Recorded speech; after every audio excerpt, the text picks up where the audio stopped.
Okay, welcome back to One Piece Anime Review, Part 48. This is discussing the first four of the remaining 14 episodes left for the Dressrosa arc for One Piece Season 17. Covering episodes 733 to 736. Now, there is two major plot threads concluded in this one.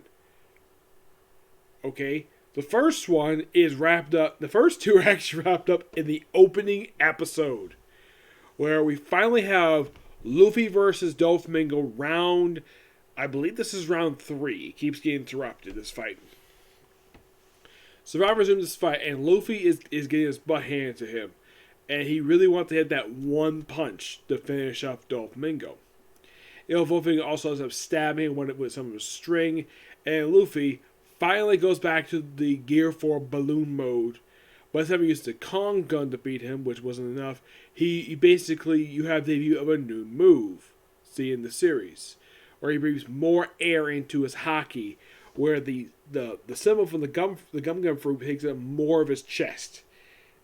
And then he goes really, really big. He basically hits Doflamingo so hard with his new move called the King Kong gun, which is a big, gigantic punch. And it punches him. And he punches him right to the freaking ground, splitting an area in half. Like, drops right into the underground seaport. And I went with that. And, of course, it takes a while for the announcer from the Gladiator from the Gladiator games to announce, oh yeah, Lucy, a.k.a. Luffy, has won. He's beaten Doflamingo. Doflamingo's glasses have been broken. Yep, that's definitely a sign of the fact that he has been defeated. Isn't it weird, though, when it comes to Doflamingo, and yet nobody has ever seen him without sunglasses on? Yeah, I think it's kind of weird that the anime's never shown Doflamingo without, like, what is exactly this his eyes actually look like? Like his actual eyes, because apparently they kept it hidden for some reason. In the anime, they never give an explanation exactly what. I think there's something wrong with his eyes, because next time you see him after this arc wraps up is actually, I think it was briefly during Whole Cake. I think it was toward the end of that, or he does make a cameo at a prison that he's at. Yes, a prison. Actually, it's Impel Down, where he basically is reading newspaper, being chained down on the floor. And with his defeat, the Navy basically goes and arrests every single member of Don Quixote family, with the exception of Baby 5, because she's with Sal, who she's hooked up with, and she's infatuated. It's like, oh, you're gonna stay with me. It's like, okay, stay close to me. Like, perfectly fine. Oh, don't worry, they're perfectly fine after this.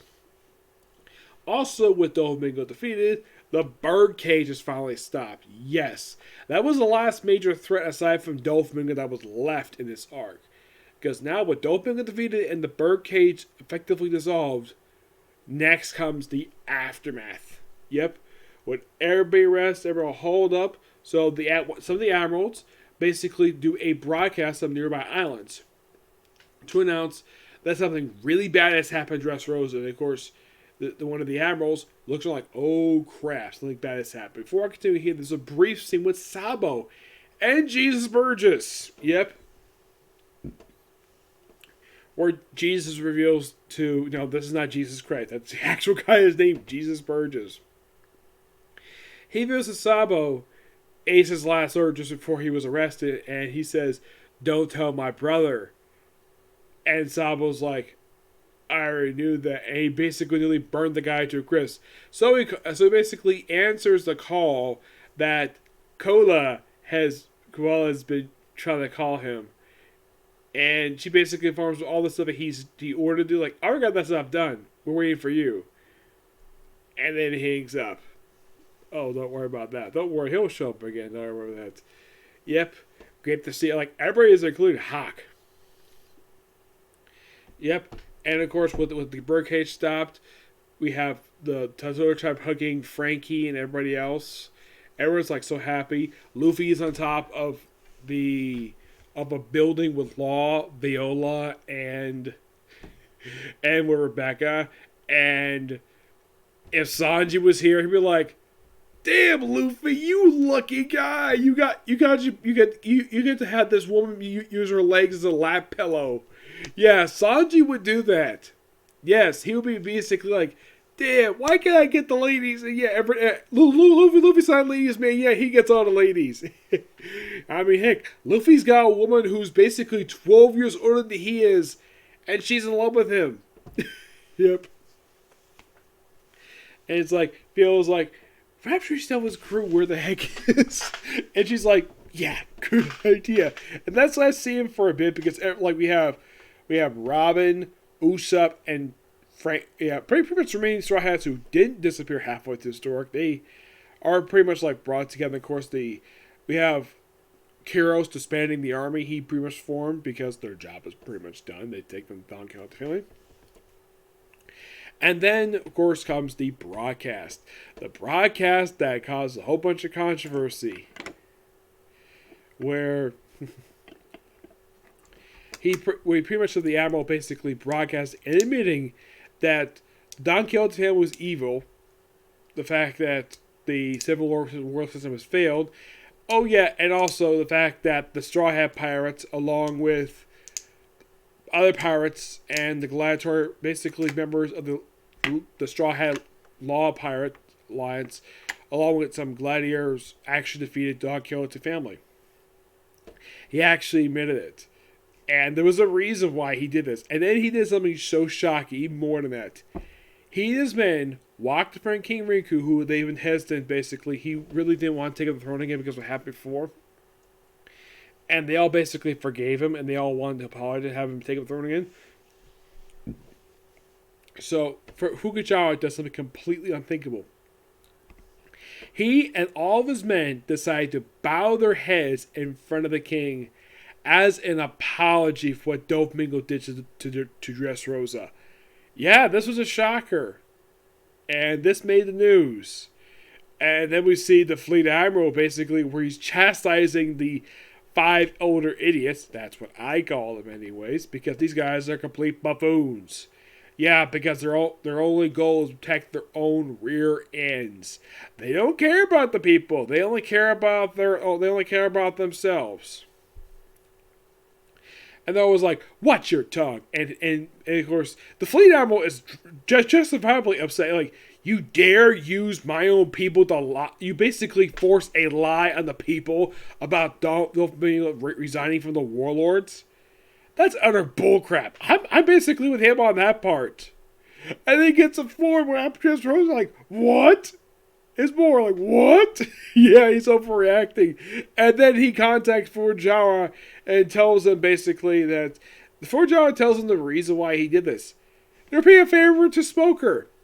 Yep, they're paying a favor to Smoker. And you're thinking, what favor, you might ask? Well, because what happened in the Alabasta arc. Yes, because at the time, Smoker was the captain at that point. And he submitted a report to the Navy. And the Navy covered up the Straw Hats' involvement in taking down Crocodile. Fukugawa, justifiably so, is thinking that, why would the Navy take credit for something that we didn't do? That's bullcrap. So, he admitted, yeah, Straw Hat took down Doflamingo, not the Navy. Because according to Fukugawa, according to the plan, we should submit them first, then they'll submit it to the public. And he's like, no, I'm not doing that, because you guys would change it and basically lie to the public. We're not going to do that again. We're not going through this bullcrap again. We're not going to have that Alabasta incident. So, he was told, yeah, because of what you did, you're hereby banned from going to any Navy port, Navy base, until you catch Straw Hats. And Fukugawa was like, that's fine, no problem with that. By the way, he actually is seen one time after this arc wraps up, where he actually shows up briefly in the Reverie arc. After that, that's simply it. We do briefly see Smoker.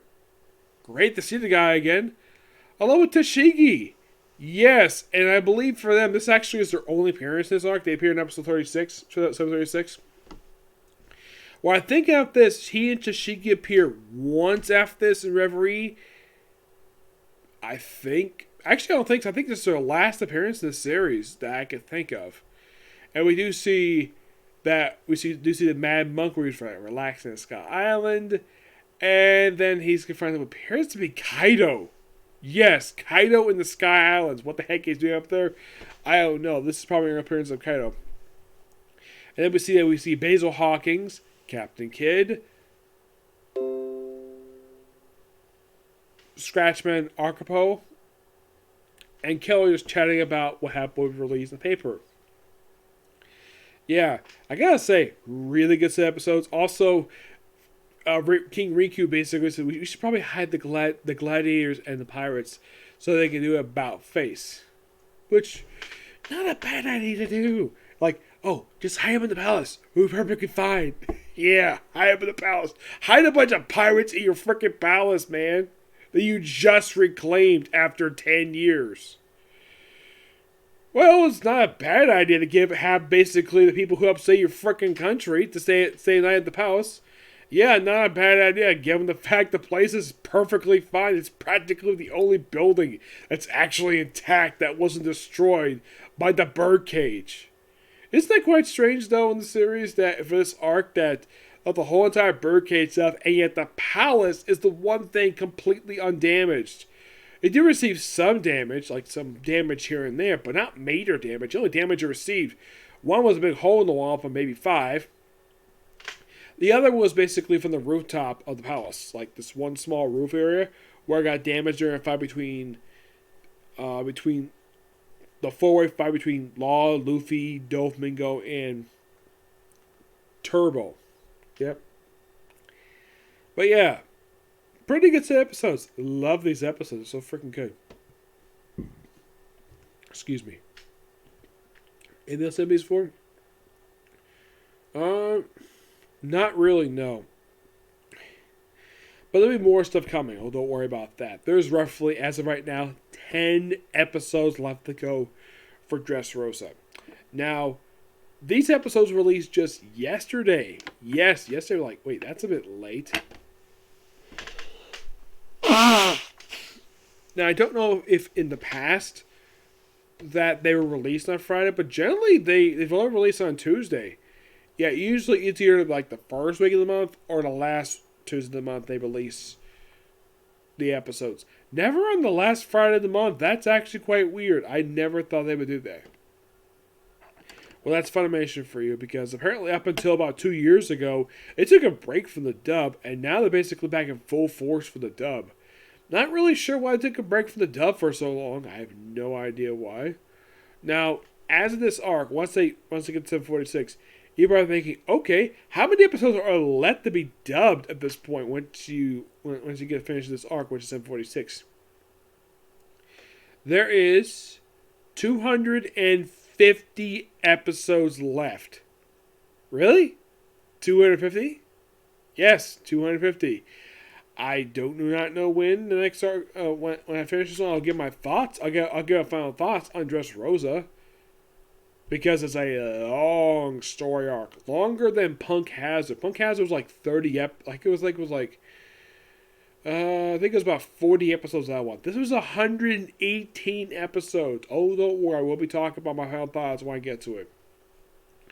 Okay, so that's episode review. I think I might have time to do one more video tonight. I think I can. I'm going to do a review for the newest episode of Shaman. I actually found the website actually had the newest episode series. Not sure why I didn't. The website didn't load it for some reason. Maybe they stopped it. Not sure what happened. Okay. Next video. Bye.